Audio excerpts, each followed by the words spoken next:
Hi, அனைவருக்கும் மாலை வணக்கம். இன்றைக்கு நாம் பார்க்க போகிறது டே 1 ஃபுட் சேலஞ்ச்.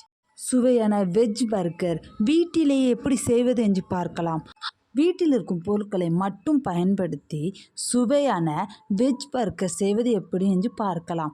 அதற்கு தேவையான பொருட்கள்: உருளைக்கிழங்கு 2, உப்பு, அதை அவிப்பதற்காக தேவையான தண்ணீர் மற்றும் பல்லாரி, தக்காளி பழம் மற்றும் கொத்தமல்லி இவைகளை மட்டும் பயன்படுத்தி சுவையான பர்கர் எப்படி செய்யலாம் என்று பார்ப்போம் வாருங்கள். முதலாவதாக 2 விசில் வைத்து கொள்ள வேண்டும். அடுத்ததாக வெட்டுவதற்காக 2 பல்லாரி எடுத்துக்கொள்ள வேண்டும். ஒன்றை ரவுண்டாக வெட்டி கொள்ள வேண்டும். முதலாவதாக தொலியை உரித்து கொள்ள வேண்டும். நம் வீட்டில் இருக்கும் பொருட்களை மட்டும் பயன்படுத்தி செய்யும் வெஜ் பர்கரை சிறியவர்கள் முதல் வயதானவர்கள் வரை அனைவரும் ருசித்து சுவையாக இருக்கிறது என்று சாப்பிடுவார்கள். அதற்காக நாம் கடையில் வாங்கும் பொருட்களை பயன்படுத்தாமல், அங்கே வாங்கி சாப்பிடாமல் நம் வீட்டில் இருக்கும் பொருட்களை மட்டும் பயன்படுத்தி செய்து நாம் சாப்பிடுவோம். வெங்காயத்தொலியை நகட்டிவிட்டு அதை ரவுண்டாக வெட்டி கொள்ள வேண்டும். வெங்காயத்தை வெட்டினது போலவே அதே போல தக்காளி பழத்தை எடுத்துக்கொள்ள வேண்டும். அதை நன்றாக வாஷ் பண்ணிவிட்டு அதை ரவுண்டாக திக்னஸாக வெட்டாமல் சாஃப்டாக சிறியதாக வெட்டி கொள்ள வேண்டும். அப்பொழுதுதான் அதை நாம் வைத்து சாப்பிடும்போது நமக்கு இனிமையாகவும் புளிப்பாகவும் சாஃப்டாகவும் இருக்கும்.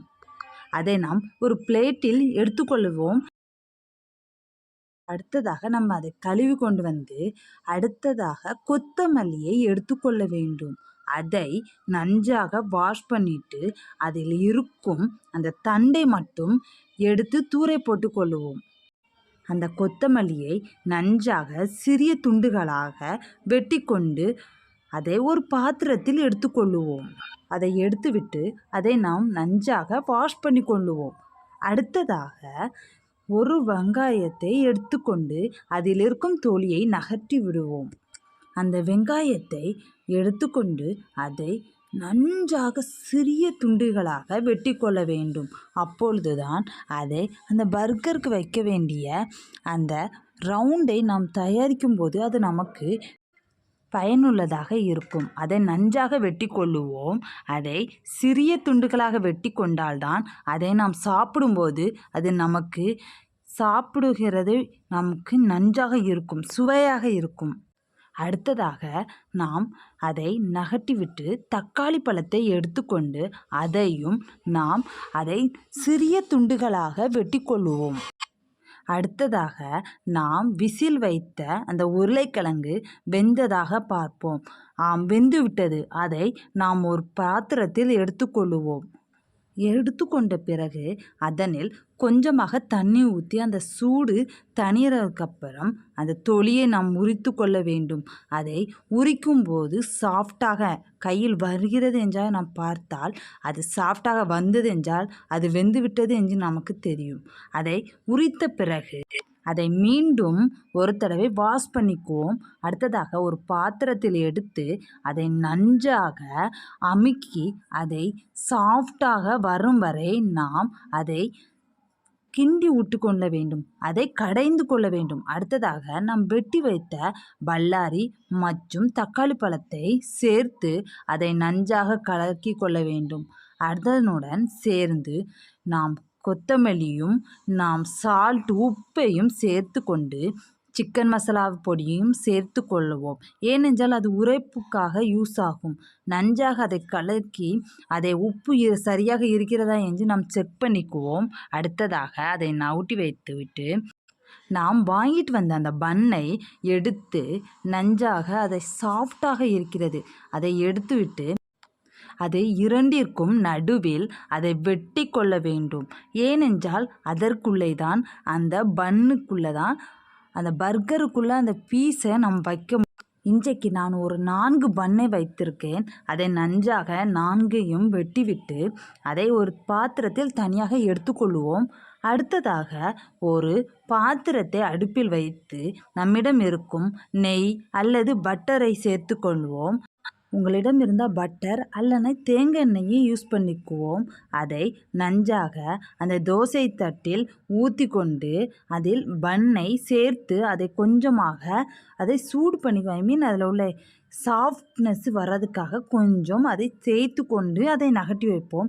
இப்படி 4 பன்னையும் 8 பீஸையும் அப்படியே செய்து அதை நாம் தனியாக எடுத்துக்கொள்வோம். அடுத்ததாக ஒரு கடாயை எடுத்துக்கொண்டு அதில் எண்ணெயை கொஞ்சமாக ஊற்றி கொள்ளுவோம். அப்பொழுதுதான் அதை எடுத்து வைத்து அந்த உருளைக்கிழங்கையும் வெங்காயத்தையும் சேர்த்து அதை நாம் பொரித்து கொள்ள முடியும். அதற்காக எண்ணெயை ஊற்றிவிட்டு அதை காயும் வரை கொஞ்ச நேரம் வெயிட் பண்ணுவோம். அது நன்றாக காய்ந்த பிறகு பக்கத்திலே நாம் அந்த உருளைக்கிழங்கை ரவுண்டு போட்டு அதை ரவுண்டாக நாம் எடுத்துக்கொள்வோம். அப்பொழுதுதான் நமக்கு செய்வதற்கு ஈஸியாக இருக்கும். ஓகே, எண்ணெய் காஞ்சிருச்சு.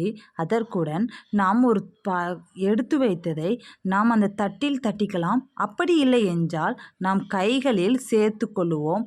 அது வரவில்லை என்றால் அது கஷ்டமாக இருக்கும். அதனால் நம் கைகளிலோ அல்லது தட்டை தலையில் திருப்பி அதில் சேர்த்து கொள்ள வேண்டும். அதை நாம் சேர்த்து கொண்டால் அது நன்றாக பொரிக்கிறது. அதை நாம் பார்க்கிறோம். அதை நன்றாக பொரிக்கும்போது தீயை கொஞ்சம் சிம்மில் வைப்போம். அடுத்ததாக அது நன்றாக கோல்டன் கலர் ஆகினதுக்கு பிறகு அதை நாம் திருப்பி போட்டு கொள்ளுவோம். அப்படியே அதை கொஞ்ச நேரமாக அடுப்பில் வைத்துவிட்டு அடுத்ததாக ஒன்றை சேர்த்து கொள்ளுவோம். இதுவும் கோல்டன் கலராக மாறினதை அதை எடுத்துவிட்டு அந்த பன்னுக்கும் 2 பன்னுக்கும் நடுவில் வைத்துவிட்டு தக்காளி பழத்தையும் அதனுடன் சேர்த்து கொள்வோம். அடுத்ததாக அந்த வெட்டி வைத்த அந்த பல்லாரியை ரவுண்டாக அதையும் நாம் சேர்த்து கொள்வோம். அப்பொழுதுதான் பார்க்கிறதுக்கு அழகாக இருக்கும். என்னிடம் அந்த மிளகாய் இல்லாத காரணத்தினால் என்னிடம் அதை சேர்த்து கொள்ளவில்லை. ஒரு சிலவங்க அதை சேர்த்து கொள்ளாமலும் இருப்பாங்க. அதற்கப்புறம் கொத்தமல்லியை நாம் சேர்த்து கொண்டு அந்த பன்னை சேர்த்து நாம் மூடிக்குவோம். அப்பொழுதுதான் அந்த பர்கரை சாப்பிடுவதற்கு இனிமையாகவும் சுவையாகவும் இருக்கும். அதை நாம் சாப்பிட்டால் எவ்வளோ டேஸ்ட்டாக அழகாக இருக்கும். அதை நாம் சாப்பிட்டு பார்த்தால் செம்ம டேஸ்ட்னா அவ்வளோ டேஸ்ட். நாங்களே எதிர்பார்க்கவில்லை. Wow, super, very nice, wonderful. Friends, நீங்களும் அதை ட்ரை பண்ணி பாருங்கள். உண்மையாகவே சொன்னால் சூப்பராக இருக்கிறது என்று எங்களுடைய ஃபேமிலியில் இருக்க எல்லாருமே சொல்லுதாங்க. அதனால் நீங்களும் உங்களுடைய வீடுகளில் செய்து பாருங்கள். உண்மையாகவே சுவையாக இருக்கிறது. ஒரு முறை நீங்கள் ட்ரை பண்ணி பாருங்கள். கண்டிப்பாக உங்களுக்கு பிடிக்கும். மீண்டும் மீண்டும் நீங்கள் செய்வதற்கு ஆர்வமாக இருப்பீர்கள். இந்த வீடியோ உங்களுக்கு பயனுள்ளதாக இருக்கும் என்று நான் நம்புகிறேன். இப்படி தான் இருந்தது அந்த பர்கர். சுவையாக வெரி நைஸ், ஒண்டர்ஃபுல்லாக இருந்தது. சுவையாக டேஸ்ட்டாக இருந்தது ஃப்ரெண்ட்ஸ். இப்படி தான் அதை சுற்றி பார்க்கும்போதே இவ்வளவு அழகாக இருக்கிறது என்றால் அதை சாப்பிடும்போது எவ்வளோ அழகாக இருக்கும், எவ்வளவு டேஸ்ட்டாக இருக்கும். எனவே நீங்களும் ஒரு முறை ட்ரை பண்ணி பாருங்கள். கண்டிப்பாக உங்களுக்கு பிடிக்கும். இந்த வீடியோ உங்களுக்கு பயனுள்ளதாக இருக்கும் என்று நான் நம்புகிறேன். கண்டிப்பாக உங்களுக்கு பயனுள்ளதாக இருக்கும். ஒரு முறையாவது உங்களுடைய பிள்ளைகளுக்கு, உங்களுடைய பெற்றோர்களுக்கு இதை செய்து கொடுங்கள். கண்டிப்பாக அவர்களுக்கும் பிடிக்கும். இந்த வீடியோ உங்களுக்கு பிடித்திருந்தா ஷேர் பண்ணுங்கள், லைக் பண்ணுங்கள், சப்ஸ்கிரைப் பண்ணுங்கள் மற்றும் உங்களுடைய ஃப்ரெண்ட்ஸுகளுக்கு ரெக்கமெண்ட் பண்ணுங்கள். தேங்க்யூ ஃபார் வாட்சிங். Good night, sweet dreams, love you all.